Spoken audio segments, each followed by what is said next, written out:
মার্কিন যুক্তরাষ্ট্র ইরানের ৩টি গুরুত্বপূর্ণ পারমাণবিক স্থাপনা সফল হামলা চালিয়েছে বলে দাবি করছেন দেশটির প্রেসিডেন্ট ডোনাল্ড ট্রাম্প।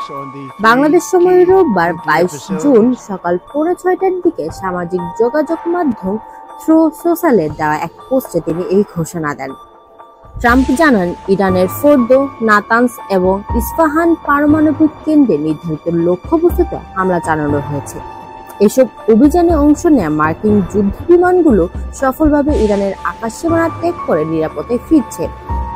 বিশেষভাবে ফোর্দো পারমাণবিক কেন্দ্রের বিষয়ে ট্রাম্প উল্লেখ করেছেন, মাটির ২৬২ ফুট গভীরে অবস্থিত এই স্থাপনাটি আমরা ভারী বোমার আঘাত হেনেছি। তিনি আরো বলেছেন, এই অভিযানে অংশ নেওয়া আমাদের সাহসী যোদ্ধারা প্রশংসার দাবিদার। বিশ্বের আর কোনো দেশে এমন সামরিক সক্ষমতা দেখাতে পারত না। এখন সময় এসেছে শান্তির পথে এগিয়ে যাওয়া। সবার মনোযোগ এবং সমর্থনের জন্য ধন্যবাদ। মার্কিন প্রশাসনের পক্ষ থেকে এই বিষয়ে আনুষ্ঠানিক প্রতিক্রিয়া জানানো না হলেও আন্তর্জাতিক মহলে এই হামলার সম্ভাব্য প্রতিক্রিয়া নিয়ে উত্তেজনা ছড়িয়ে পড়েছে।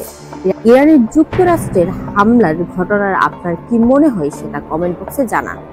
তো এই ছিল আজকের ভিডিওতে। ধন্যবাদ এতক্ষণ ভিডিওটি দেখার জন্য। কমেন্টের মাধ্যমে আপনার মতামত জানান, পরবর্তী কোন বিষয়ে ভিডিও দেখতে চান। আর এখনো যদি সাবস্ক্রাইব করে না থাকেন, লাল রঙের ওই সাবস্ক্রাইব বাটনটি টিপে সাদা করে দিন। তো আজকে আমি যাচ্ছি, দেখা হবে পরবর্তী ভিডিওতে।